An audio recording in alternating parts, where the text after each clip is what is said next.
It's time for Windows Weekly. Paul Thurrott and Mary Jo Foley are not here. They're in Orlando for Microsoft Ignite. We're going to take you there and get all the announcements, including a first look and a first touch on Surface Hub 2. It's all coming up next for Windows Weekly. Netcasts you love. From people you trust. This is Twit. This is Windows Weekly with Paul Thurrott and Mary Jo Foley, episode 588, recorded Tuesday, September 25th, 2018, live from Ignite. Windows Weekly is brought to you by WordPress. Reach more customers when you build your business website on WordPress.com. Plans start at just $4 a month, and you'll get 15% off any new plan at WordPress.com/Windows. It's time for Windows Weekly, a very special episode of Windows Weekly. A, we're recording it on a Tuesday, which is unheard of, but B, we take you now to somewhere, a secret location, where Microsoft Ignite is going on, and we are live from the Microsoft Ignite OCCC Podcast Theater. All right, what's going down in the OCCC? Mary Jo Foley from allaboutmicrosoft.com, Paul Thurrott from Thurrott.com. And welcome, good to see you. I know. It's good to sometimes see you. I can put look myself way on the up. screen, and I'm up there. Yeah, that's good. Yeah. Don't look Leo, up how come there. you do not look like a bronze god? What's happening? I'm bronzed. No, look how relaxed he looks. Though. I know. I have a So farmer's Leo's been tan. gone for 3 weeks. Yeah. on And vacation. thanks, by the way, to Jason Howell for filling in. I appreciate it. Was it Jason? Yeah. No, we have Megan. No, we didn't. Megan. Thanks to Megan for filling in. I appreciate it. Yep. And she did her best. She progressively better looking fake Windows to PCs. It's good. When we got her, she was all Windows. She used to write for I can Microsoft. tell you, Leo, right Yeah. now, Wow. that's not the truth. That's No. not the case. But now, because of iOS today and the various things we've assigned to her, she's become a little bit more Apple focused. I, as you know, use both. In fact, I'm loving this new Windows phone. Leo, this is 2018. I didn't quite catch what you said. So what is Ignite? Yes, please explain this. Yes. Ignite is Microsoft's big IT pro and developer conference. We have a lot of IT pros out here. Can we hear from the audience? These are my people. Well, Finally. apparently I've walked into a rally of some kind. So what you're saying is if you say the word Hadoop, they'll actually know what you mean. Yes, Yep. they will. Yeah. And one guy will cheer. Everyone drink. Oh, this is Nobody great. gets And alive. how long is now? It's sold out. I know it's a big event, and it's it started yesterday. Is that right? It did. Yesterday morning, all week. Full, You know, full of 700 sessions. Yeah, we have this conversation every year about the size of Ignite, and before that of Tech Ed. And I didn't think it could get any bigger, but this year I discovered there's this building, which last year was not part of my story. I don't know if they had sessions over here or whatever, but the expo was in a different place than it was last year. And of course, the three of us, her and I and Brad, walked to the other place on day one, you know, Yeah. which is 10 miles in some other direction. And the heat. It's an enormous show. It is, the scope of this Yeah. is just hard to even I comprehend. think it's 25,000 attendees. Yeah, Yeah. Pretty big. yeah, it's Yeah. big. So that's what Ignite is. Okay. And Right. And you Perhaps guys- you could tell him what the Vision keynote is. You guys, Are we really you gonna guys revisit were this? like were the opening act for the keynote, right? Yeah, that's it. No, We we were the were. warm-up act. The warm up. You know, those guys that hold like the laugh signs, yeah. That's That was- kind of firing cool. comics. That's kind of cool. It was very nice. We did that last year too. We got to do it this year. So then we get put on the spot. Like they interview us about what we think is the big news and the big takeaways. Yep, as I said to Well- Brad Anderson, the hunter has become the hunted. Exactly. Bad news, because that's the same thing I'm going to ask you about today. So, Yep. We're more prepared for it this time. We are. so is the event, is Ignite over, or is it still going on? Well, yeah, I mean, after Windows Weekly, what's the point? Right, This is pretty much- right. Right. You know The everything. end of it for me. Yeah. And you guys No, it having a goes all week, meetup? doesn't it? It goes all week. It goes all week. Yep. Yep. You're going to do a meetup? Yeah, so Meetup right after tonight. here, we're going to head over to, let me see if I can finally get this right, the Copper Canyon Grill. Wherever that 4:30 to is, 6:30. it's nearby. You Nice. can walk there All right. if you Yeah. want to go out in the heat. I'll be right up. Yeah. Yeah, please. Come on over. So build is for devs. Ignite is for ops, basically. But does Microsoft make announcements at Ignite? Oh, yes, they do, Leo. In Oh, fact, wait. we have a list of 117 Microsoft announcements No, that we really? hope to plow through the next 38 minutes. No, in fact, when we were getting our briefing about this event, they gave us a thing they call the Book of News. It's Right. 27 pages. Wow. Yep. Yeah, so there were a couple of announcements. One or Is two. it stuff We'll particularly spare you. aimed at IT professionals or? Yes. Okay. All right. So you're not going to have a new Surface computer announced at Ignite.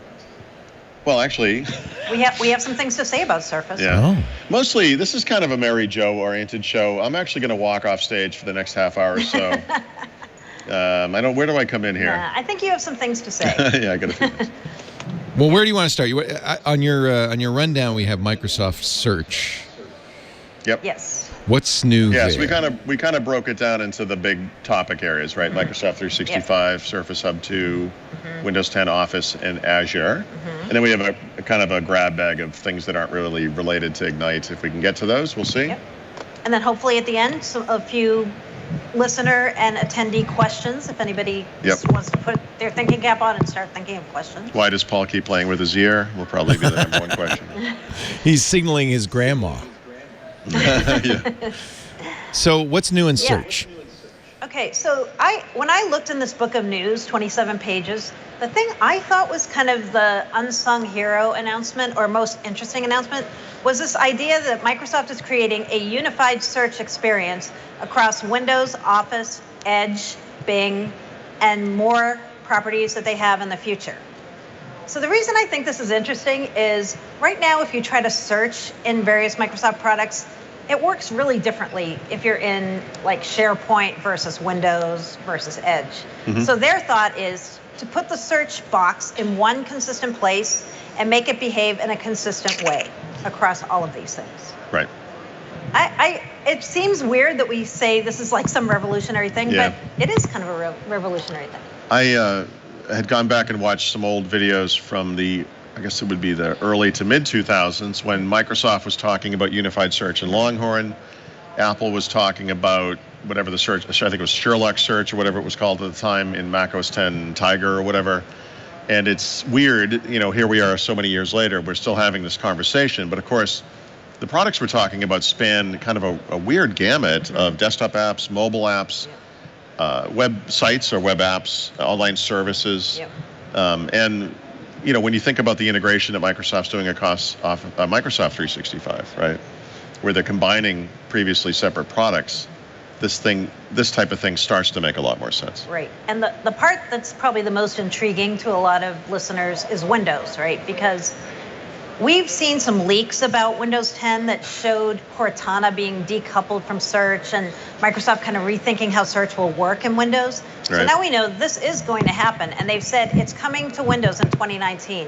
They didn't share exactly what that looks like or what that experience will be, but it kind of tips their hand a little bit on the next version of Windows.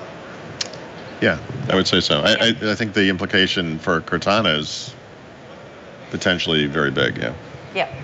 I mean, I asked does this mean anything about Cortana not working with Windows? And they said, no, Cortana still could use Microsoft Search as a resource in her interactions. I still say her, but yeah, with you, depending on the query. So they're not like saying Cortana goes away because they're doing Microsoft Search. But I actually think it would be good to decouple this experience. And Yep. the thought is you'll get two kinds of search. You'll get intranet search. So if you're searching for information inside your company, like about human resource policies or where is this document or how do I do this particular thing on my machine, those search results will come up for that. But they also are going to continue to serve up web search results and keep those two things separate. And also have insight or entry into the Microsoft graph, right? Right. So for organizations that are kind of all in on Microsoft, where you have this stuff across various products, you're going to be able to surface graph-based search results, in Windows that have to do with some back-end service. Yeah. So I thought that was really interesting. Yeah, I think this is the biggest news from the show, unless you're into hardware. I know. So guys, guess what we got to do today? We get to touch the Surface Hub 2. Ooh. Yeah, so and it was touching. It was. I asked the gentleman in the room if they could turn around for a moment so I could have that kind of privately. But we didn't talk about this. So No. what did you? So Paul and I both went into 2 separate sessions to see this, so we weren't there together. Yep. But they brought us into a secret room on the show floor, and they let us see the 2 different models that they're going to have. The Surface Hub 2S, which comes out next year, and then the 2X, which is just the exact same hardware as the 2S, but you switch out the computing cartridge in the back. So they have both of them there. And the 2X, the one coming in 2020, is the one that you can rotate. You saw that in the keynote where they rotated it. So we get to rotate it. Right. Which was pretty interesting. The first thing I asked, because I just had to know, I saw the demo they had. I didn't see it live, but I saw a recording of the demo they did during a session, or maybe it was on stage during the keynote. But I thought, this is fake. This is obviously fake. And so I said, look, is this demoware? Is this some kind of fake, canned demo, or is this actual running code? And they said, no, it's actual running code, and you're going to get to touch it and run the apps and do this stuff. And my mindset sort of started to change, because I sort of figured they're not able to do that. They can ship the hardware, but the old software, Right. relatively easy. Switch a hardware cartridge upgrade, whatever that's going to cost, we don't know, and give you that full experience of the tiling and the dynamic rotation and so forth. But now that I've seen it, Yeah. Brad and I talked about this earlier on First Ring Daily. And at the risk of just repeating myself, I mean, it was really incredible. Yeah. It's really nice. It's so light. They had it on the wheeled cart that they showed it on. You could push it with one hand. I rotated it with one hand. I'm like, it's actually really light. I did it with one finger. Yeah. I asked them if I could do the lappability test, and they said no. Yeah. I was a little disappointed, but then I asked, can we get review units? And they're like, are you a Seems to have gotten better. hardware reviewer? And I said, I am now. Yeah. Yeah. But it was really, really nice. And I think they're going to sell a lot of those. Yeah, so in the same sense, I do too, by the way. In the same sense that Microsoft Search in some ways is the biggest news from the show, in my opinion, and I think in your opinion as well. I think the big bucket, the big thing on Surface Hub, aside from the obvious stuff, right? The spinning and the tiling is obviously incredible. Yeah. But just from a kind of a wider view of the product and what the point of it is, there's 2 things that really stand out. One is the ability for multiple users to log into the device at the same time. It's up to 16 people locally, and I didn't get a number for remotely, but some number of people remotely. All of them can individually sign into different apps that are running at the same time on the same computer. And so as you move back and forth between them, Bob might be signed in this app, and Cindy's over here in this app. If you have the permissions, which is one of those things Microsoft's really good about, you can copy and paste or drag and drop content between those apps and kind of enhance the collaboration situation. The other one is just the mobility of it, right? I had used the comparison of the original Surface Hub, which was also in the room. It's mobile, mobile-ish, in the sense that it's on a stand and it's really heavy. If you're strong and have a couple of guys, you can move it to another room, and it's sort of like towing a boat with a truck. But the new Surface Hub is actually mobile, right? It's any single person could easily move this thing around, and it kind of opens up the opportunity for collaboration. You don't have to be in a special room. Like if you have a desktop computer, you have to be in that room to use it. This thing you can move around almost like a laptop. You wouldn't use it moving it around, but you can actually move it as needed. And there's some interesting scenarios, I think, possibly for education, but also for offices where maybe they don't have a discrete meeting space and they want to be able to have it ad hoc wherever. Yeah. It was really thin. It looked better than I actually thought it would, even though we saw pictures of it in the summer. I'm like, oh, it's never going to really look like that, right? But it does. It looks just like those pictures we saw back in June or so. Yeah, it's beautiful. So what we couldn't do is actually touch the 2X, the one that's coming in 2020. Oh, They let you. I mean, they let us do very limited things. I touched it quite a bit, Mary Jo. Did you? Let me show you on this bottle of water where I touched it. No, I'm okay. No, I used it. You did? Yeah. Because what we were trying to do, of course, is sneak a peek at what the operating system showed up as when you looked at. I didn't do that. Yeah, we tried that. That didn't work. But they were like, "Hey, what are you doing?" No. So they referred to. I was talking to somebody off to the side earlier about that. There are kind of different names for these things. Right.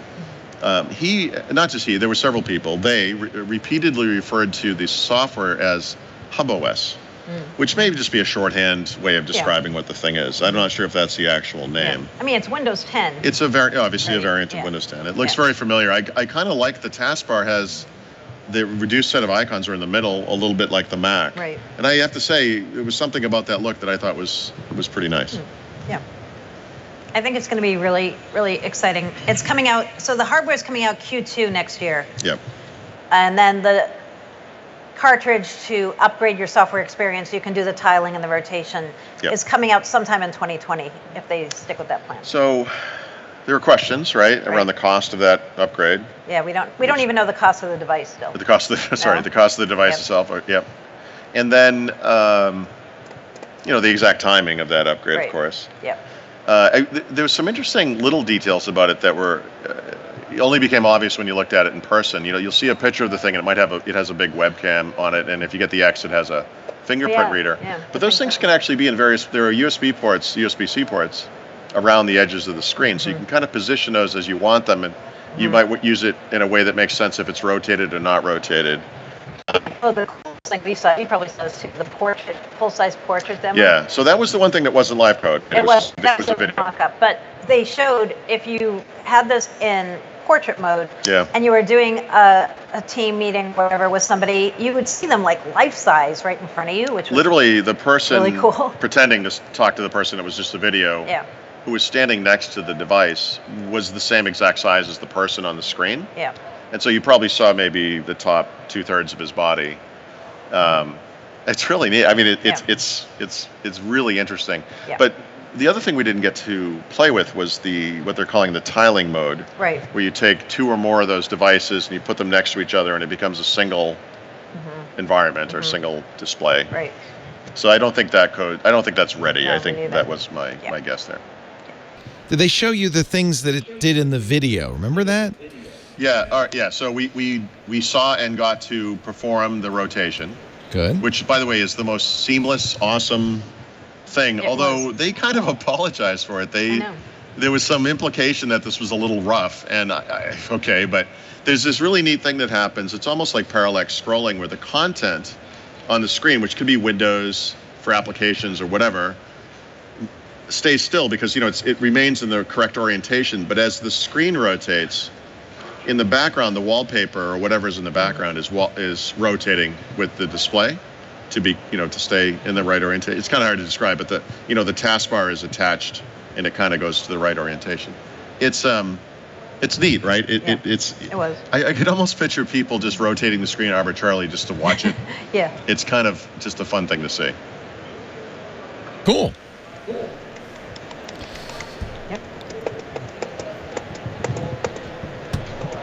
And it's coming out sometime next year, middle of the year, and you didn't know the price. So I guess I asked all about that. Yeah, it's like a staggered rollout, right? So the hardware comes out first, and then all the cool software features are the following year. Yeah. I think that module is interesting. Is that something new? Did we not know about that? Yeah, we did not know that. That's kind of cool. Yeah, and they don't. There are certain things they don't like to talk about. It's not clear. Well, it's pretty clear, I guess, but they didn't really say this. But I don't think the original plan was to have a swap-out processor module. I could be wrong, but they never mentioned it. They wouldn't talk about it. The hardware module you're going to swap in, it will be more powerful than the thing that ships originally. And I believe the thing that will ship originally will approximate whatever the hardware is in the original Surface hub, right? So that the software runs as consistently as possible. But we don't.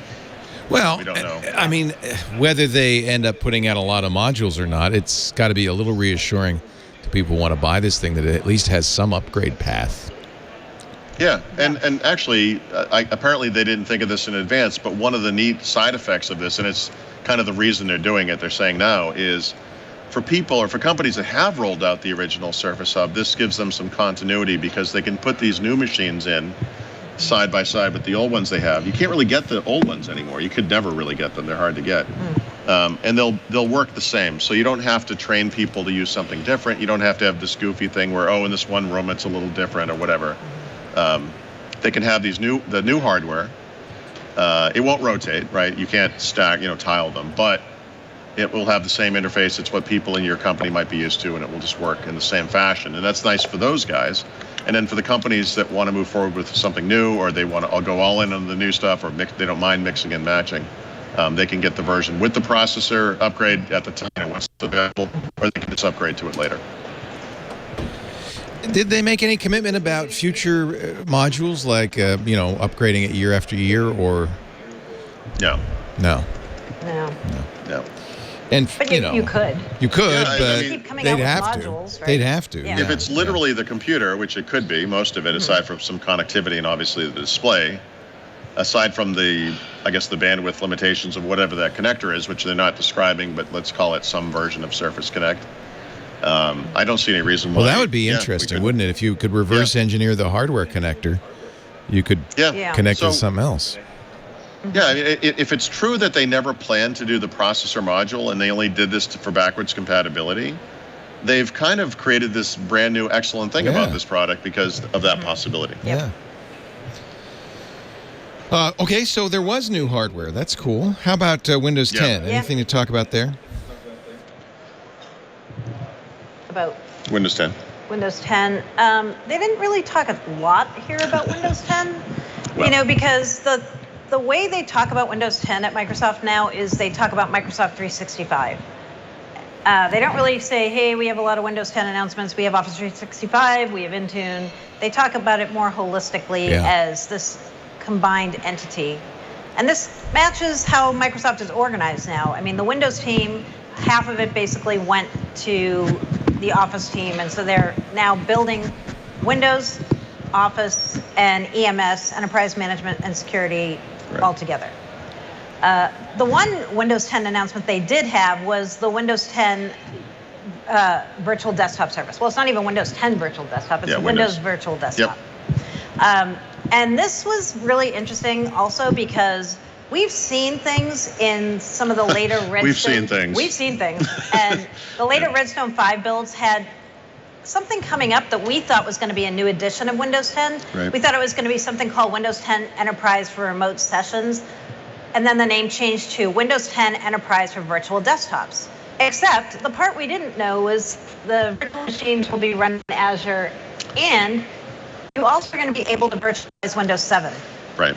It's kind of, for me, that was a surprise. Yeah, and there's some interesting implications to that. But the Windows 10 part in particular is interesting to me only because it does speak to that Microsoft 365 thing that I was talking about earlier, where they develop these things in lockstep. And so the version of Windows 10 that runs virtually is optimized for this virtual environment that's running in Azure. Yep. The version of, well, it's not a version, but Office 365 Pro Plus, when run in this environment, has been optimized to run It has.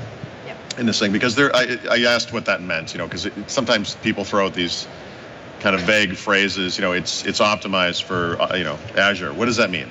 So what does it mean for Office 365 Pro Plus specifically is that when the software is running in a particular place, but the documents you're accessing are in a different place. And by a different place, I mean online, essentially. They could be running literally from Office 365 in a different physical location or whatever. There's a lot of latency issues, and they actually work through all that to make sure that these products in that scenario actually do run as well as they can together. I'm going to get the mic thing eventually, I promise. So that was interesting. And then, of course, the Windows 7-bit with the license extension. Right. So if you are somebody who wants to run Windows 7 desktop through this service, the kind of interesting thing you get by doing this is you're going to be able to run Windows 7 for 3 years beyond its cutoff date, which is January 2020.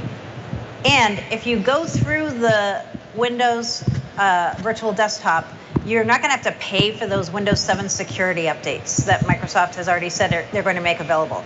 Because we already know, we don't know the price of those, extra security updates, but we know they're going to be expensive. Yeah, I was going to say, the one thing we do know. They know they're going to be expensive. So if you go this way and you virtualize Windows 7 through this service, you don't have to pay for the extended security updates, but you'll still get the security updates. Yep. The other thing that's cool about this that's related to that is on the Windows 10 end, if you are a software assurance customer, you get this automatically. It's part of the license that you're already paying for. And that's really interesting because it means you can do things like, whether you're running Windows 7 or 10, is virtualize either an entire desktop or just an application, which is maybe more typical. Right. And you don't, in the case of Windows 10, you don't actually have to pay anything extra for that. Right. And since we're not going to do a code name at the end, I'm going to throw a code name thing in here. Mm-hmm. Last night we were at a press party, and I met the guy who is in charge of the Windows Virtual Desktop. Who was this?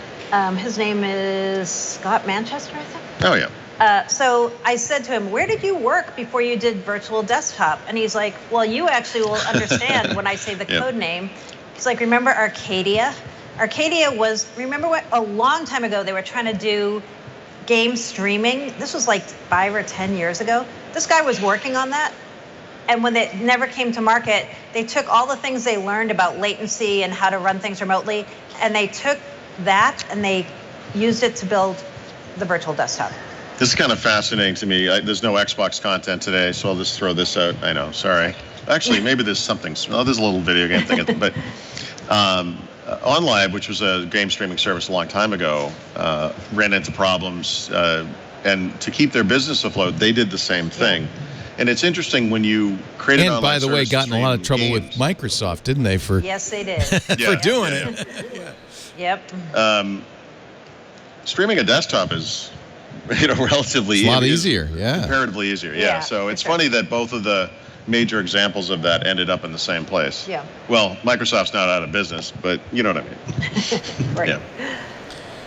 I mean, it's not that funny. It just makes perfect sense if you ask me. Yeah. Why is Microsoft not charging when you for the updates when you do it this way? I don't understand why. It obviously they want to incentivize people to use this virtual desktop. Is that it? Or is this just the market? You can't charge for security updates in that case.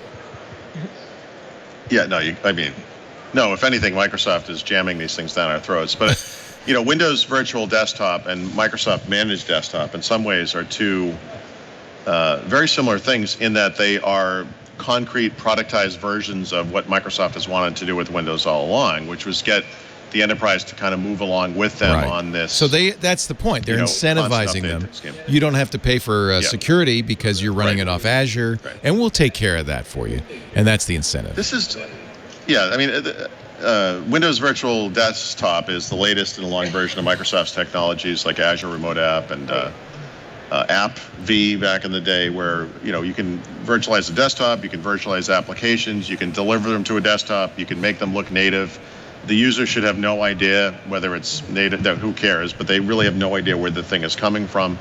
And if the experience is good enough, it's a little harder when you're delivering it from, say, Azure rather than like a local data center. But this is kind of a win-win. So for situations where you have incompatible applications or whatever it may be, this is just another tool you can use to kind of get past that. It's the last update, I wish I could remember the details I did of Windows, said something about Windows as a service. Now, this is the consumer update. And it's Windows as a service. And I thought that was kind of interesting that Microsoft is starting to promote that even to consumers. And I wonder if the long game on this is to really eliminate desktop Windows. Make it a service. Yeah.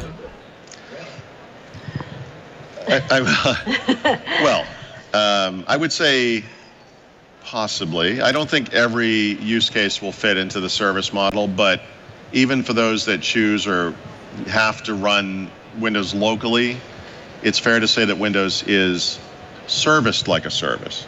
Right. And I think that's the root of the saying. I don't like it, but I don't think anyone who owns an iOS device would say iOS is a service. And I can tell it's a service because I get a new version every year for free.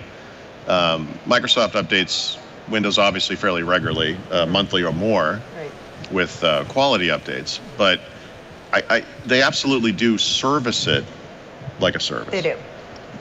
I think a lot of this confusion is this thing that they actually introduced last week, but they're talking a lot about at the show, called the Microsoft Managed Desktop, which is different from the virtual desktop. And that idea is Microsoft is your IT provider. They're the ones selling you the hardware, provisioning it. It's also hardware as a service in a way. You do actually get to keep it. It's not like a streaming music service, but it sort of is hardware and hardware management as a service. So I think there was a lot of confusion. Was this meant to kind of open the door to them starting to charge consumers for? Leo, you missed 3 good weeks of Forbes bashing. It was we had wonderful. some good Forbes bashing going on. But right now, that's a service for businesses. It's not for consumers. It's something Microsoft's going to pitch to IT pros directly and through the channel, through partners like Dell and HP. So it's not what people were fearing when all those rumors were out there about Windows 365. Right. Let's just debunk that again one more time. It's interesting. I mean, there's got to be a performance hit when you're running Windows virtually, but maybe not for line of business and Office and the kinds of stuff people do in business with Windows. Yeah, well, with the virtualized desktop, you can run Office virtualized, and you can run third-party line of business apps virtualized too. Yeah. The number one virtualized application, it's not an application, but is Office. Office, yep. So what's the reaction among all the DevOps guys there to Windows Virtual Desktop, but also the Windows, what did you call it, Windows Managed Service? Yeah. Do they like that idea? Do they hate that idea? I haven't polled them, but let's see. Yeah. I'm getting one of those money symbol things. Yeah, like how much is it? Well, it could be good. It could be good for you, but it also could be bad for you, right? It could be either, actually. What Microsoft would like, which is understandable, they're not a charity, is regular income from its customers, right? Getting business customers onto what is essentially a subscription service is one great way to do that. Mm-hmm. They've really been doing this for years and years. That's what volume licensing is, and software assurance. And they kind of expanded it, right? Office 365, Microsoft 365, the 2 new services we just mentioned. They're not all additional money, not all of them. Like I said, Windows Virtual Desktop is has become a perk of SA essentially, so it's another thing you get for that. But it's one of those tough things because there are real world advantages to having all of the stuff. And like I said, Microsoft can develop those things in lockstep. Yep. And so you can point to that. And I think one of the neat things about Ignite this year is that for the first time, we do have some more concrete things to point to at Microsoft 365. We say, this justifies the extra expense, perhaps, for some. I think it was, I don't remember who told me. It's Brad Anderson, maybe, Mr. Spataro said, it's a no-brainer for a lot of customers. And, this is the old cloud computing argument. You're in business to sell widgets, not to manage email. And, 10 years ago, maybe, or less, it was kind of a hard sell to get people to move from an Exchange on-prem to a cloud service version of Exchange. Right. These days, we're talking about moving a lot more things into that kind of model. Mm-hmm. I think it's a little more acceptable. Maybe I'm naive. I don't know. I've heard kind of mixed reactions to people I've asked. Some people are like, oh, I love this idea. I'm an IT pro. I don't want to provision desktops. I want to do something way more fun. Right. Other people are like, they're taking away my job. Microsoft, don't come over here. I don't want them. So I've heard both. Yep. Yeah, no, both are valid. There is that dream of IT, right, that you guys aren't going to be the evil people in the company and that you're working for the good of the company and that if you're not always putting out fires, maybe you can work proactively to make things better for the users. The group, though, that I think is the most scared, and rightfully so, are channel partners. Because some people, their business is providing a managed desktop. Right. And so they're like, wow, here comes Microsoft right into my backyard. The partner story is always a fair. Microsoft gets into PCs with Surface. What about PC makers? Microsoft is selling Office 365 and management services. Well, that's, well, I can see if people start using virtual desktop, I don't know how happy Dell and Lenovo are going to be to sell thin clients. Is that right? Yeah. That would be the business. Right. Right. But I think that's years Well- off. I'm just thinking that sounds Yeah. like maybe that's a roadmap for Microsoft. And even end users, Yeah. what do they care if they have, if you're a gamer maybe, but most people don't care if they have the PC here or there or what, as long as it works. Right. Yeah. I can't. I'm not. This probably isn't true for most PC makers, but Lenovo at some point will probably, hopefully sell more phones and Right. Yeah. tablets or whatever than they sell PCs. Right. They're all into thin client in some way. Right. Yep. The things are changing. Right. Moving on to Office in a moment. Let's take a break. You guys have 3 bottles of water and you haven't really tapped them yet, so I'm going to pour this one over my head. we're going to have a little Gatorade challenge. But first, we're going to talk a little bit about kind of in a similar vein. Why should you be running your own website locally when you could let WordPress do the work? WordPress.com. I think, that was a decision I had to make for a long time. I ran a WordPress self-install on my own server. Cost me more than WordPress.com, not just in money, but in time spent updating and playing with it. And I blogged a little bit less as a result. WordPress.com makes it easy. They take care of the hosting. They take care of the security. They take care of the software updates. You focus on one thing, your content, which is frankly what most people want to do with their website. When I was on my my trip, as maybe some of you know, I decided not to use Instagram or Facebook or Twitter to post pictures. I said, I should really be posting these on my blog, on my site. That's kind of the whole idea, is you need to own a spot on the net that's yours. That when people search for your business name or your name, that's what they find. That's the first thing they go to. You control it. You own it.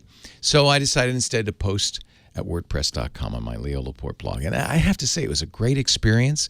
I was using the WordPress app on my iPad and on my iPhone to post. It was easy. It was fast. Even though I was in areas with very limited internet, I was able to get posts up on a regular basis. I just had a lot of fun. WordPress.com lets you choose from hundreds of designs to match your vision, to establish your brand, no matter how much design experience you have. In fact, really, that's the point. You don't need technical experience.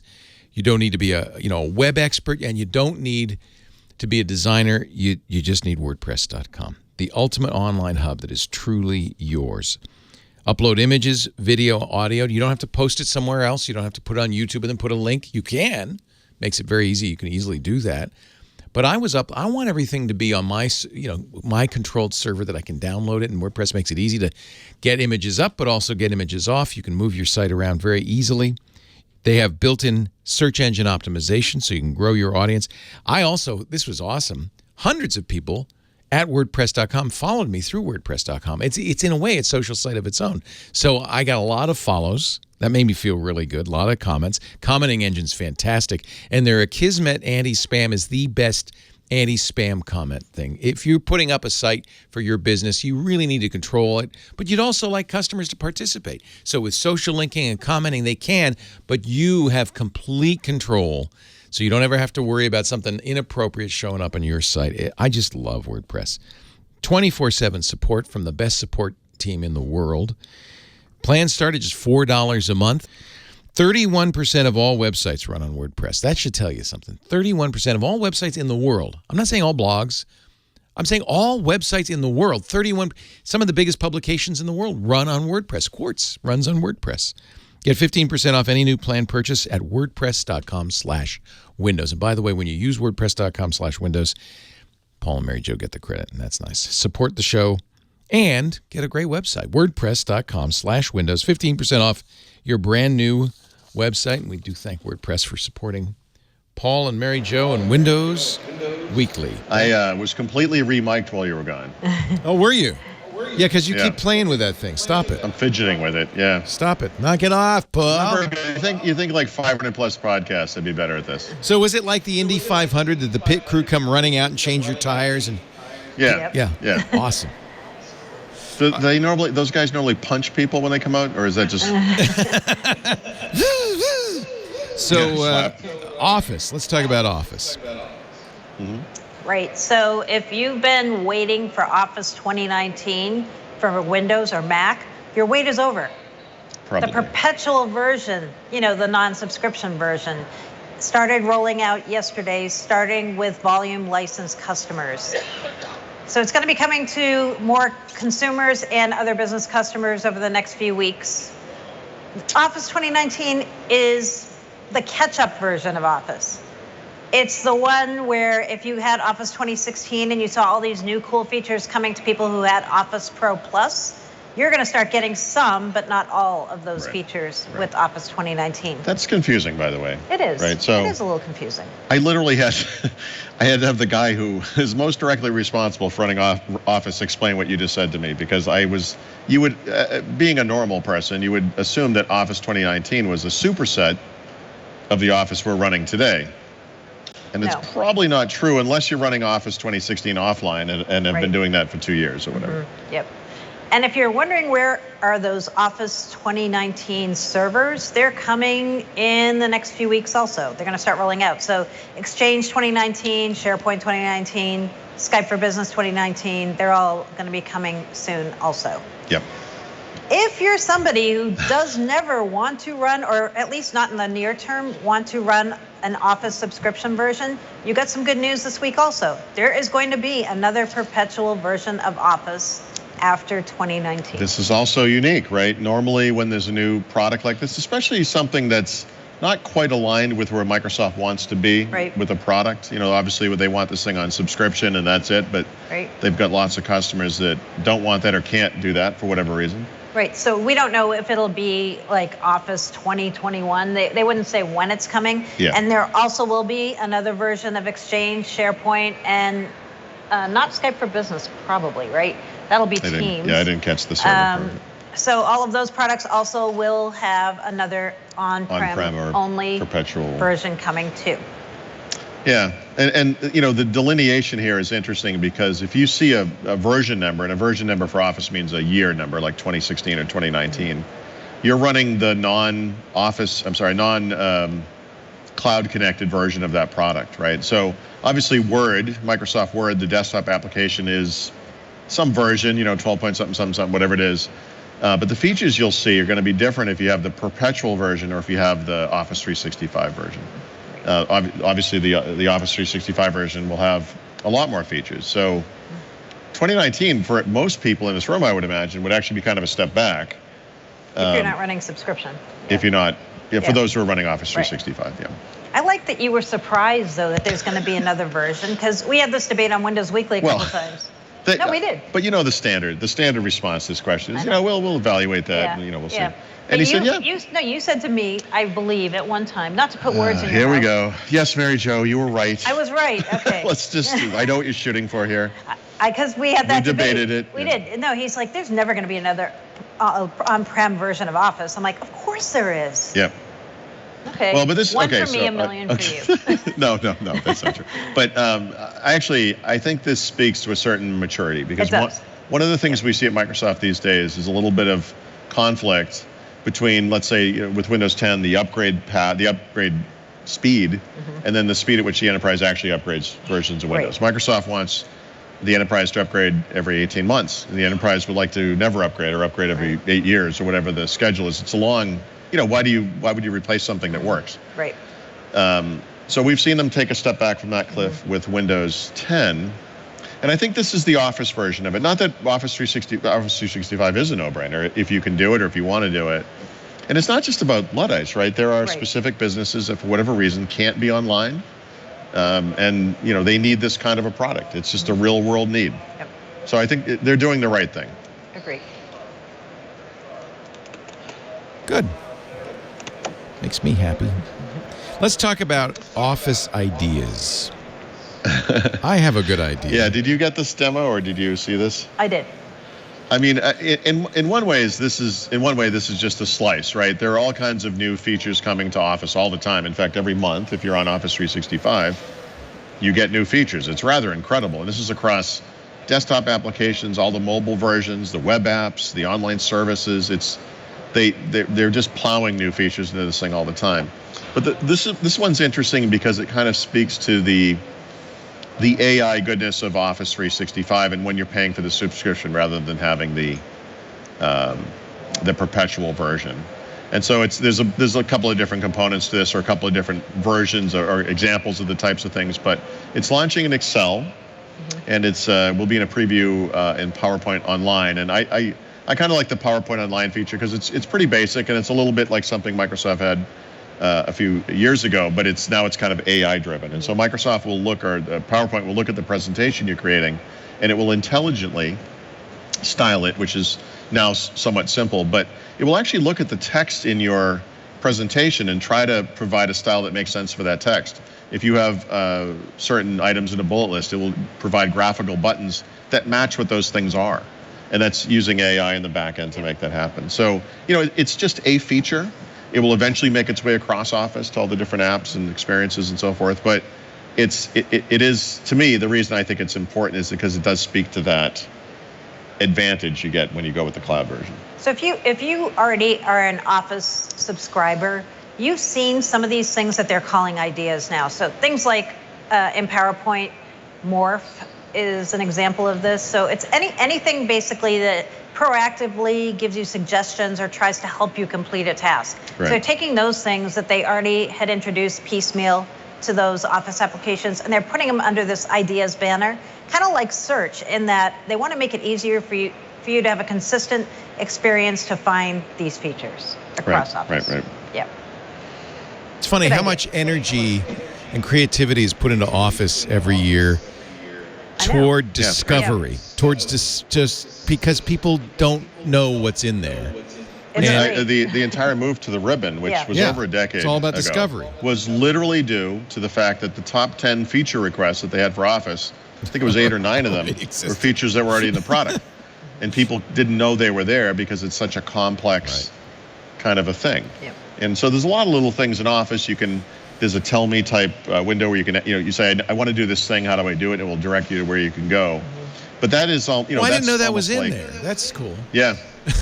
It's almost like a spell checking or grammar checking thing, compared to what's available today thanks to AI. Yeah.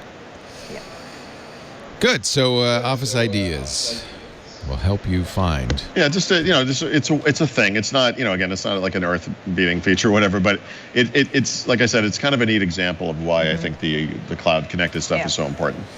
So the timing, HipChat was acquired by Slack. The HipChat servers turn off on February. A lot of people like us who used HipChat are now looking at Microsoft Teams, among other choices. We actually ended up going to Slack because that was a pretty easy transition. But I guess Teams is doing all right. No. Yes, it is, Leo. It's not bad. How many people in our audience run Teams, out of curiosity? Yeah. How many people in our almost audience like Teams?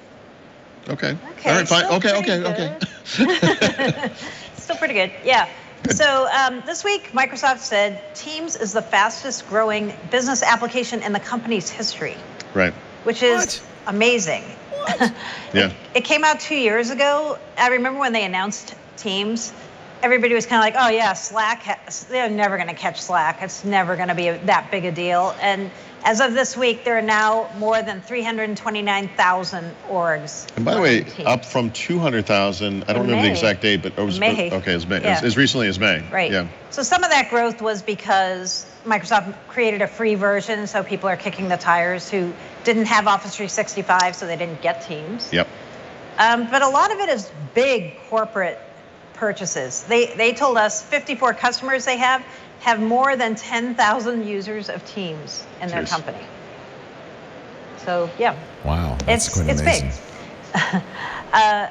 And they made a couple of announcements here at the show about adding yet more new capabilities to Teams, especially for vertical markets. So some more first-line worker capabilities being built in, so even some like medical patient records information related pieces being built in. So they're going full steam ahead. They're just going to keep trying to build this product out and add everything but the kitchen sink to it. Yep. Yep. Yeah, that was one issue for me. Was a reason we went with Slack is integrations, and it's one area where Teams has been a little bit behind Slack. Yeah. Right. I feel like they're starting to get going on Yeah. that. There's Yep. more It's and good. more. Every week we get a lot of announcements about integrations. Yeah. Yep. Speaking of integration, LinkedIn and Office together at last. Yeah, LinkedIn is a little bit like Skype, and I don't mean that in an entirely negative way, but it's still kind of its own thing, right? It is. And Microsoft is integrating it into Office and wherever else it makes sense to do so. This particular announcement has to do with the ability to do co-authoring in Office applications with someone who has a LinkedIn account. So if you have someone on LinkedIn who isn't in your company, you can still do, or you will be able to do, co-authoring with that person, right? So it's just another extension of that integration. The weird thing, I probably shouldn't throw this person under the bus, but somebody I know, it wasn't you, hopefully, had a meeting with LinkedIn virtually before the event. It was me. Was that you? If you're telling the story I think you're going to tell. Oh, then maybe I shouldn't tell the story. Okay. Never mind. LinkedIn is awesome, and you know what? I'm going to tell it now that okay. you started. All right. Yeah. So I had a briefing with LinkedIn Okay, I'm sorry. last week, and so they sent me an invitation, and they sent me a Blue Jeans invitation to connect to do the briefing. Oh, ow. So Tell me this before you continue. Does Microsoft have any way to have a meeting online? So when I got on the call, the first thing I said was, I don't know if you guys know this, but You're your part of parent Microsoft. company owns Skype. And there was just silence. Wow. Oh boy. And I was like, okay, well, but it's great you get to use whatever you want at LinkedIn. Yeah. So it's still kind of a startup mentality. It is. That's interesting. I thought that was someone else. I No, it apologize. was me. I've just been a barrel of laughs this week. It's all right. That's good. That's a good story. Oh, that's good. Yeah. Oh man. So, OneDrive for Macintosh. Yeah, so on the Windows side of the fence, back in Windows 8 days, we used to have something called placeholders. And this was a way for you to view your entire OneDrive folder structure locally on your PC. And then you could kind of arbitrarily say, well, I want these files or these folders to be available offline. And it was awesome. And then they discovered there was an architectural problem with it. And so when Windows 10 came out, they got rid of it. And a lot of people were complaining about that for a couple of years. I think it took them a couple of years to kind of come up with the replacement. But the replacement is something called Files on Demand. It's available now in Windows 10. And it's incredible. It does exactly what I just described.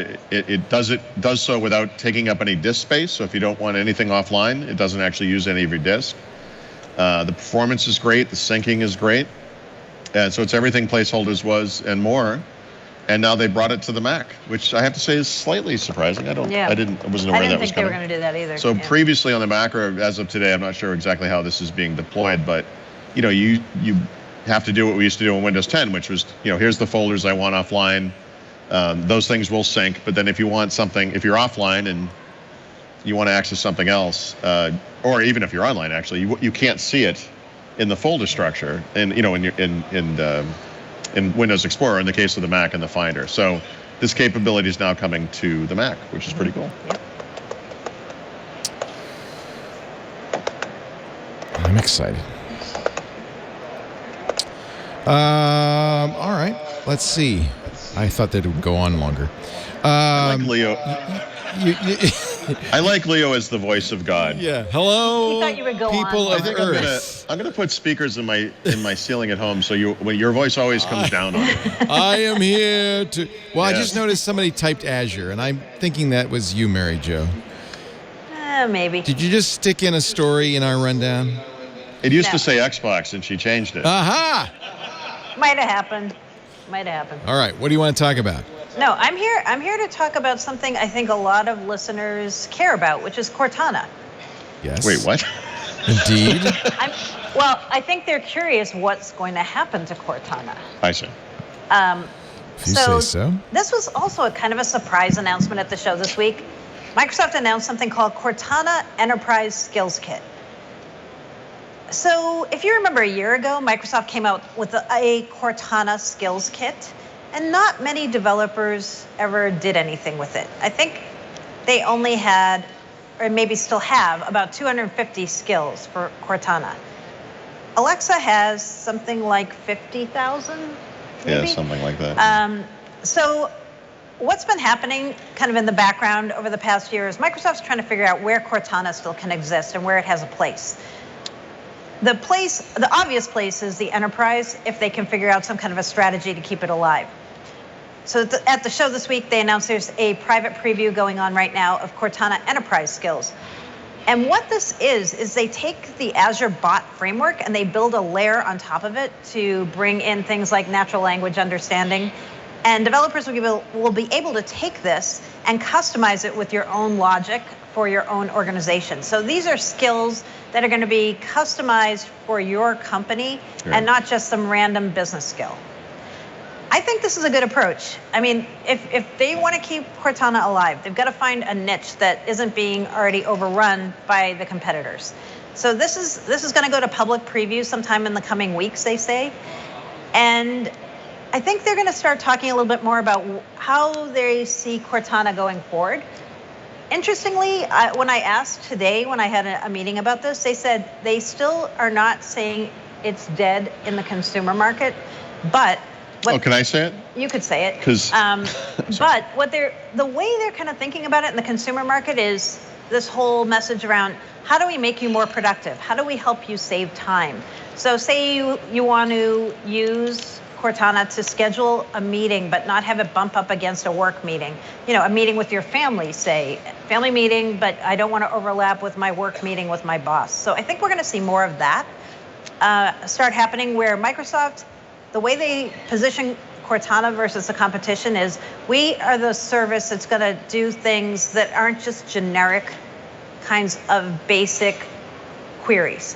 So the idea of using Cortana or something to call through Skype, they consider that kind of, that's just like a basic task. We want to do a more complicated task by adding in the knowledge and using the knowledge graph and the natural language understanding. So they're trying to kind of go for a higher level. You've really come full circle from yesterday. This is incredible. That's what they. I'm explaining what their positioning is. I'm not saying. No, I think on consumer there's a gap that's not being closed. Yeah. It doesn't work with Microsoft's own backend services like Microsoft to do. So there's a lot of really basic things that need to happen here. Yeah. As far as Azure goes, or the enterprise, I actually think this makes tons of sense. Me too. This is the line of business app. It is. For Cortana, opening it up to enterprises to make their own skills makes tons of sense. Yep. Right. And the other Azure news I snuck into the show notes. Well, so there were a lot of Azure announcements here, obviously. And I didn't tell you guys this story already, but Sunday, I get out of the elevator here at the Hyatt Regency, and the doors open, and there's this guy standing there wearing a blue shirt, and all of a sudden I look, and I'm like, Scott Guthrie. And he had a baseball hat on and a blue polo shirt, and he's like, oh, Mary Jo, I'm incognito right now. I didn't think you would know who I was. Did he have like a fake mustache? No, he just had a blue shirt, and I almost didn't recognize him. Like, without the red shirt, he's just some guy walking around the conference.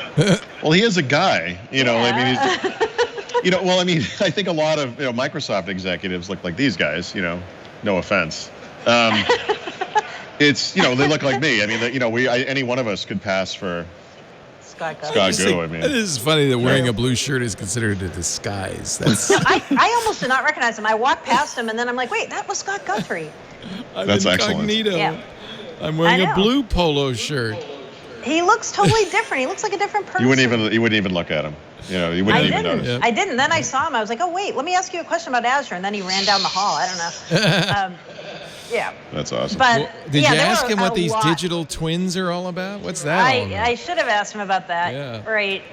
So digital twins is this concept that's taken off in a lot of industries, especially in manufacturing, where you can create digital models of a physical world, right down to like people and places and relationships between the things that are in the environment.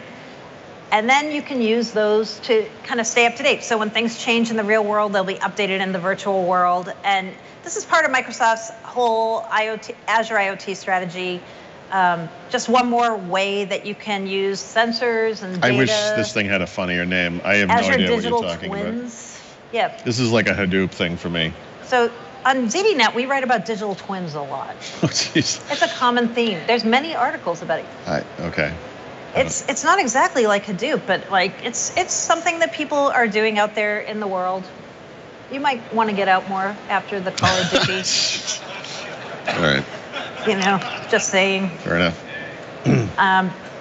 Right, so that Azure Digital Twins was a big announcement. Azure Sphere, which we've talked about a lot on Windows Weekly, the idea of having a secure end-to-end solution with a Linux-based microcontroller, but an Azure-controlled service. That now is in This is public the only preview. thing in this entire line I understand. That you understand? Yeah. All right. So that came out this week. Azure IoT Central, which is Microsoft software as a service for connecting physical devices to back-end services, also now generally available. So there were a slew of Azure announcements. I won't bore you with more. But Thank you. There were many. Thank you. I'll remove the Xbox story I added. Okay, thank you. So we have, Leo, Yes. we have about 30 minutes here. Yes, I know. Yep. Yes. The reason I mention that is we have these sort of non-Ignite stories we could go through, or if people want to ask questions, maybe we could do a live Q&A kind of thing. It's That'd be up fun. to you. I think that'd be a lot of fun. I mean, we can, while they're setting up for those, quickly run plow through through some of these things. Yeah. Yeah. Okay. So I'm not sure if anyone behind me is actually listening to anything I'm saying, but if we could... Oh, yeah, I see a live mic is right there. Oh, look how quick they are. Actually, that happened rather quickly, Leo. I'm embarrassed. What, you mean this live you. mic here? Yeah. Thank you. I got it. If these slow-moving jerks... Oh, look, there he is. Okay, so if anyone has questions, if you want to... There's like 200 feet of empty space in the middle of the room here. Oh, there we go. I guess we're doing it that way. You said Uh-oh. Wait, we have no sound. I hear him. stand up And, and walk up to okay. you. Thank you. All right. Oh, You said you were pretty impressed with the Surface Hub 2 Yep. demonstrations, and yet 2019 and 2020. Yep. Why so long before they come Yeah. out? If you reckon I know. they're pretty good now. So, the story, like Microsoft delays Surface Hub 2, is kind of a tough headline. I thought about writing it that way. I think there is some truth to certain functionality wasn't going to be ready for 2019. But I also think there's some truth to the reason they stated, which I think is fantastic, which is they listened to their customers who said, we're excited about the new hardware, but we want continuity with the stuff we already have. And I think it's real. I do too. So their explanation is some people didn't want the stuff that they're promising for the more advanced model, especially people who are happy to run the Surface Hub 2 on-prem and don't want to have the constant feature updates that you're going to get with the more advanced version because it's going to run Microsoft 365. So I believe some people are actually in that boat. Yeah, 2020 is later than... It's later than they said. And later than I think most people would like, for Right. sure. The other issue with Surface Hub is the availability thing, right? As of this moment, there are still people queued waiting for the device that's never going to arrive. And it's kind of a weird problem that they've had manufacturing these things. And they wouldn't talk about this too much, but I think one of the goals for the second device is to make that problem better. So if 2019 becomes about satisfying the demand for the first generation version, plus you get this upgrade path, it's not necessarily a negative. Right. But yeah, yes, I mean, it's of course, we wanted to see the whole thing in early 2019. We have Aiden, another question. I feel like I know this next gentleman slightly. Hi guys. Hi. So I read on Forbes.com. Here we go. Yep, I'm going to stop you right there, sir. Okay, I'll go a different direction. Do you think someone needs to have a chat with Satya About his speaking skills? Because to be quite honest, I haven't talked to anyone who enjoyed Monday morning's Vision keynote. I got a lot of work done. Okay, so I'm glad you raised this topic. This was, we told the story? Did we tell the story? No, we didn't. told it before the show We told it started. before the show. We told the story. This was what this had to do with me tackling Mary Jo. Here's my take on this. This is an IT show. A lot of stuff to announce. I think a lot of it was very exciting to people. We went through some of this: Surface Hub 2, Microsoft Search, the virtual desktop, etc. I think it would have made a great keynote. I think Satya's strength as a speaker would be to come in at the end, kind of put a bow on it, and do the vision part then. I just think it was a little tough for this particular audience. There's not a lot of actionable intel there, No. is the way I would put it. I think the best part was it was only a little under an hour. 50 minutes. It's fair to say a lot of Microsoft keynotes drag on and on for many, many hours, right? And to be fair, if this had been at the end of a keynote that included all the product announcements, we probably would have been looking at a couple of hours. I still would have compacted his thing down to 30 or whatever, but people love him. I think having him come out to kind of, just put it all together, would have been the best way to handle that. I don't work for Microsoft, I can't, but. Yeah, I agree. He's obviously super smart. He's changed the company for the better. Shareholders obviously love him. Yeah, for sure. It's just everything's so vague, and we hear these terms like tech intensity. Yep. For me, tech intensity is recovering my domain at 3:00 on a Saturday morning. That's awesome. So I have no idea what the heck it is. This was our central, So yes, we agree with you 100%. Everyone loves Satya, but for this particular audience, again, this is real meat and potato stuff. Like, we want to get work done here. How are you going to make our lives better? Not how are you going to make Microsoft better, or how are you going to make the world better? Right. It's fascinating, but not necessarily the right message. I think the two tech keynotes, though, that followed, there was a Microsoft 365 and there was Scott Gu doing all the Azure. Yeah. Those were like, okay, here you go. Right. Right. See you guys in October. Yes. Yes, yes, we will.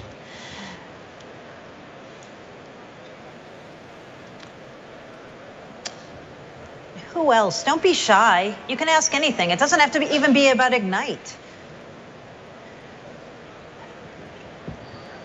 There's one over here.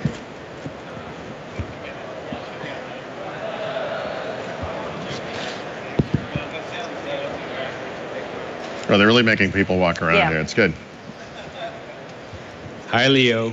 Hi, kids. Hey. All right. So one of the things I was talking to the MS Planner team, because I think it's one of the it's the jewel of the whole teamwork piece that doesn't get a lot of attention.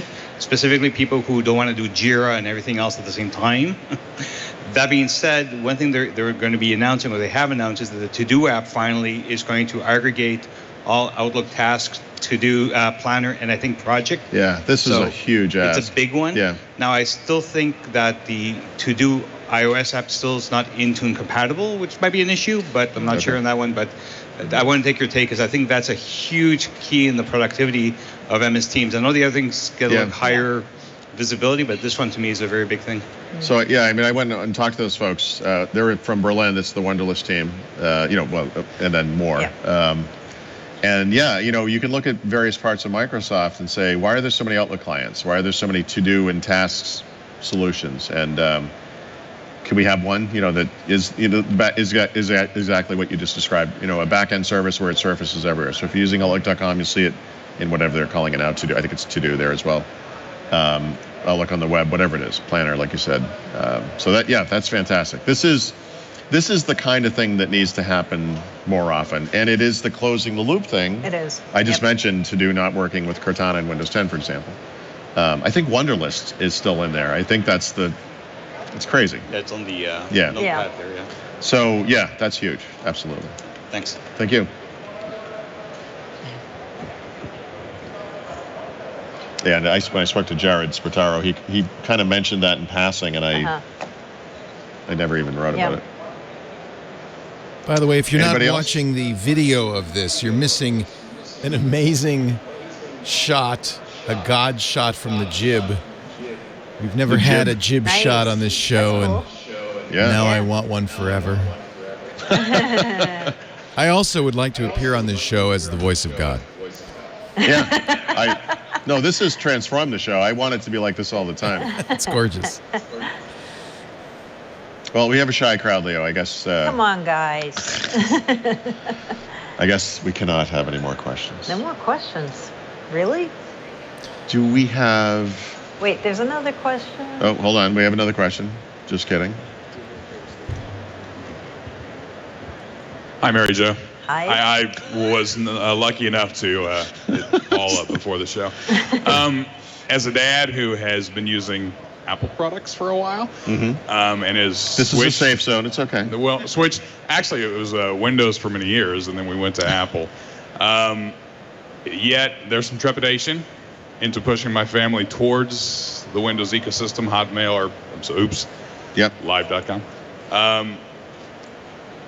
do we pull the plug on this stuff at this point? Where do you guys feel as On what stuff? Consumer, you mean? Microsoft Consumer. on the you mean? consumer side of things? Is it trustworthy? Can I trust that stuff will be alive in? Wow, that's an interesting Okay, well- question. Holy cow. Yeah, I think it depends. As a Right. consumer, Chris Yeah, no, I think- and I Capicella think just it- spit out his coffee. He did. Chris, I got this one. When it comes to things like a music service, where this is clearly not core to Microsoft's strategy or future or whatever, it's just something on a bullet point that's an advantage of whatever. Yeah, I wouldn't trust Microsoft with that kind of thing, and we see where that kind of went. But there's this giant crossover that occurs with certain other kinds of services, and I think email and calendaring and to-do and all the productivity type services, OneDrive storage and so forth. I explicitly trust Microsoft with that kind of stuff, and I think that stuff's safe. I think that plays into the strategy that Microsoft has for itself in the future. I'm trying to think of something that doesn't. Microsoft sells hardware. I don't see them leaving the hardware business. But say if they came out with a speaker, like if Microsoft somehow would I buy it? Nope. Yeah, and Well, I have one of those. I have the Harman Kardon. they're not necessarily unique in this way, but honestly, if you think about it, going back in time, there are many examples of this stuff over the years, including some that people have forgotten about. There was a Microsoft Outlook phone that was literally a dedicated Microsoft Outlook phone at one point, a home phone, not like a phone, like a handheld phone, like a home phone. They experiment with things and they try to see what works. I these days, I think the productivity services make tons of sense, and I think we get to take advantage of all the good stuff that Microsoft does in the enterprise. And just think about something specific like OneDrive. They will put features into OneDrive for business first because that's 2/3 of the base or whatever, and where the money's coming from.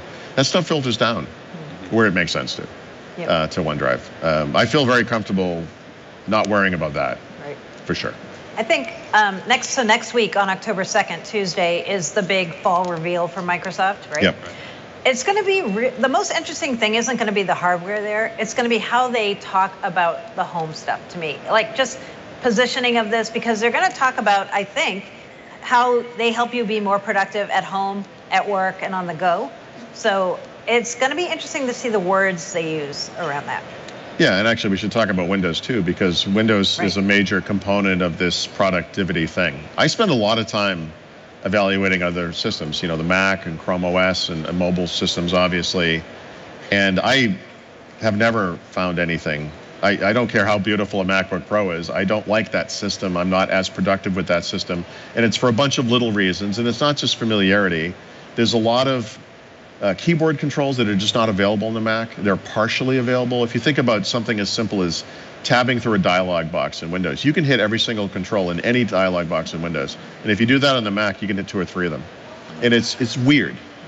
And there is an efficiency to that. There is a advantage to that. And Windows 10 as part of that Microsoft 365 vision, a lot of that stuff obviously is directed first at the enterprise. But a lot of those advantages are going to filter down to individuals who use Windows as well. Yeah, well, as an IT tech guy, I don't think I've ever had more faith in Microsoft than I do now. Nice. Interesting. But in that space, it's good to hear that I'm not alone in that. Well, I mean, Microsoft's not going to come out with a TV service. They're not the guys to go to for music. They're not Netflix. They're not, and that's fine. There are companies who do that stuff really well. I think Microsoft's core proficiency, as far as I'm concerned, is the productivity stuff. Today, is that smarter for them now? I mean, do you think that's smarter for them to try to step away from that, since there are other companies doing a better job? It's just a waste of time for them to do that. that. I feel like their core competency, even they admit this, is productivity. Finally. And yes, there can be productivity at home too, but the main way you think about that is work, right? She just mentioned Xbox. I don't know if you heard that. So Xbox is like that one thing people will throw at because. Xbox. No, I didn't mean it like that. I mean, that's a good conversation to have. So when Alexa came to Amazon from externally, right, the way they sold it on the company, the way that they got Jeff Bezos to approve it was to say, we're going to be able to use this to make it easier for people to buy things on Amazon. So that made sense at Amazon. And it became this other thing. It does other stuff. You can play music with it, and I'm sure it tells jokes, whatever. But, for Microsoft, Xbox can make the same argument. because the future of Xbox is this cloud-driven thing that who is really proficient at this? Who has the global infrastructure to handle this better than anybody? It's Microsoft.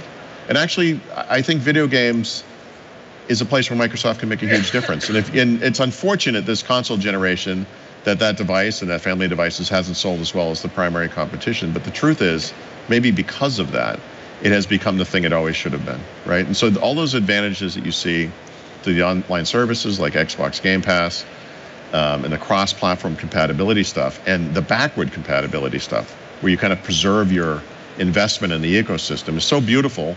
And I bet half of that would never have happened if this thing had sold neck and neck with PlayStation. Yeah. Yeah. You guys are fantastic. Thank you. No, thank you. No, thank you. Anyone care to top that? Had some tough questions. The keynote question. That was brutal. And you notice he left. He left right after. All right, see you guys. Bye-bye. He's like, the keynote sucked. See you later. All right. Good afternoon. Hey. I wanted to know, well, speaking of productivity and Xbox, I wanted to know if, Paul, you'd like to, restate your opinion of Windows 10 in S mode. In S mode. Oh, no. I'm glad you asked this question. Oh, no. We have 12 minutes Joe, left. Did you bring the gong with you on this trip? You know what? I thought about bringing the gong, but I got scared of bringing it through TSA. Look, S mode is a destination. It's a goal, right? And I get it. But you don't plop it down in front of people today because it's just not ready yet. And what's it being is the ecosystem, apps and so forth. But, in some ways, S mode and the way it doesn't work is a little bit like Xbox because that happened. You see these changes occurring in the store, right? And I think we're going to see more desktop apps in the store. I think we're going to see more ways to contain applications and make them safe without us having to do that kind of hard stuff. Obviously there's been a little I don't know, regime change or whatever with Windows or however we want to describe that, and things can change. I just think S mode as originally envisioned, what was that, a year and a half ago now? And I don't think it makes any sense at all today. But that thing is absolutely the future for Windows in the cloud. There's no doubt about it. A part of it, it makes sense as a strategy. It just doesn't make sense pushing it on people. And I don't think there are any major examples of. Well, we don't know. Well, but if there were, they would tell us. I think they're looking for some, major institution of some kind. If only there was a place you could go and have presentations. Yeah, actually right. Have S mode and. Yeah, I don't think S mode has come up once at this show, for example. No, I mean, first line worker stuff, maybe it makes sense. Yes. Lock down the desktop for people who you want to do one specific task. But you don't need S mode for that. You don't, but you could say that's how to really lock it down. It's a very rigid, vertical, niche-y kind of a thing, and I just think it's too small. Nothing is absolute. I don't mean to say there is no. Someone might say I want to give it to my grandmother or my child, and I want them to be safe, and it's completely reasonable and understandable. I just mean in general, it's just not there, and it's an ecosystem thing. Okay, well, I'm looking forward to Microsoft's packaging solution that's going to help us get those applications in there so that it will make sense. Yes. I agree with what you were saying. It is the future. Yeah. Thank you. And thank you for peeling back that scab. That was good. Well, Olivia is calling again for my Apple support, so I think I better wrap this up. We got one more. Can we got take another one? one? More? Are you still getting calls on your watch? Yeah. Yeah. Leo, are you living in the future? He is. What's funny is it's a robot named Olivia. All right, one more question. Yep. So going back to the S mode thing. Oh boy. I think they did have one session where they were like, please come to S mode. I didn't go to it. Please come to S mode. That's awesome. So that's not the title. Okay. But it's basically saying how you can use S mode in your business. Yeah. Good. I'm glad to hear that. I hope nobody attended it. But, no. Okay. I'm sorry. I bet it was packed. It was packed. We have heard of overflowing sessions. I'm gonna say that probably wasn't one of them. No. Yeah. Have y'all heard anything else about the Windows on ARM while y'all were here? Yeah, not here. I mean, I talk to those guys from time to time, right? And so I'm waiting on a Lenovo machine, which is running the 850, so I've not experienced that firsthand. I will say, here's an interesting little tidbit. Intel has reached out to people like us because they're trying to push their message to counter Qualcomm. And that's interesting to me because if you weren't threatened by that, you wouldn't do this, right? And so I just got to review HP NVX2, which is the Intel version. It's hobbled in its own ways. It only has 4 gigs of RAM and so forth. It's also a slightly different form factor, which is goofy to me. I kind of wish it was exactly the same. Yeah, the keyboard's different. Yeah, I don't like the keyboard cover itself is beautiful, but the way it origamis around it is kind of complicated. But you know what event's coming up, by the way? WinHEC, China. Yeah, is coming up in like a month, and I wonder if we'll hear more ARM stuff there. Yeah, and the other thing that's coming up is Qualcomm has their annual event with the new chips. Right. Well, in the past it was chip, right? So last December they introduced the 845, right? The phone chip. 845, yeah. And this year I think what you're going to see is several chips because they're addressing specific markets with different chips, and whatever that next gen PC chip is called, Snapdragon 1000 or whatever the name is, will absolutely be announced there. And we'll see what they say. You know, I know for the current generation, they're talking a 30% performance and battery life. I think maybe 20% battery life improvement. We'll see. I can tell you out of the box that Intel thing, which is not running a particularly powerful processor, is usable, and the ARM version is not.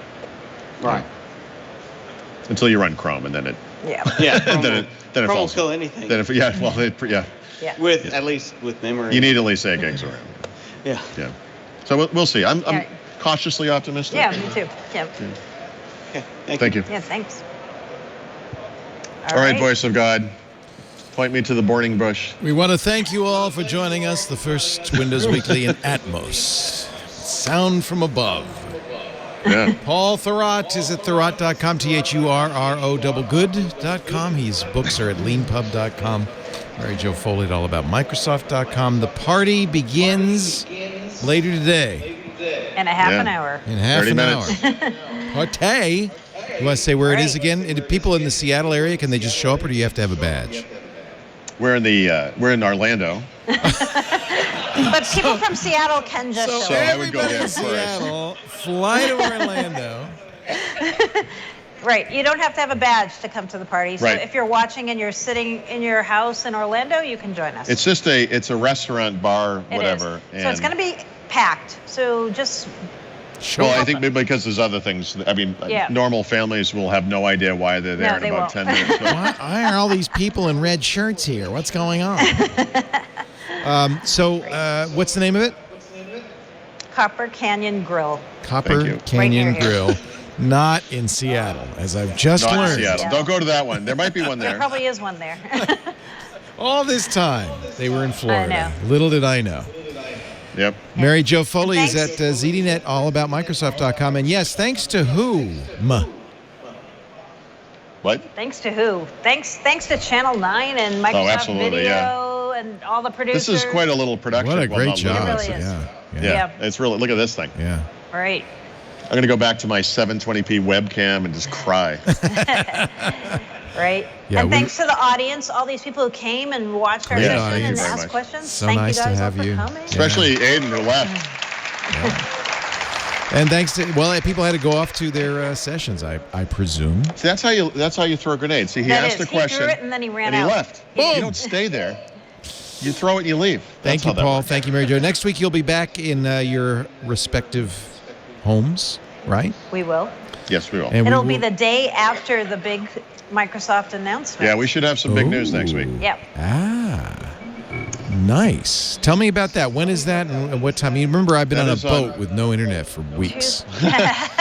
Tuesday, October 2nd. It starts Yeah. at 4 p.m. Eastern, which is interesting. I wish it was at 9 o'clock in the morning, I know. but yes. yeah, so the next day the news will still be very fresh and we'll be ready to bring Good. it to the audience. Yeah, we'll return to our regular Wednesday record time, 11 a.m. Pacific, 2 p.m. Eastern, 1800. Will you still be coming to us from Mount Petaluma? Yes. I'm going to arrange this from now on. The voice of Leo Yeah. coming Just get to the you. echo effect going. We do this show live. If you want to watch it live, you can. All you have to do is go to twit.tv/live at that time. You can also stream it audio or video, so you get to pick your flavor, pick your poison, and you can download on-demand versions after the fact at twit.tv/WW or wherever you get your podcasts. Paul, Mary Jo, have a great time at the party. We'll see you next week. Thank you. Welcome home. Thank you. Yeah, welcome back. I'll tell you all about it next week on Windows Weekly. Bye-bye.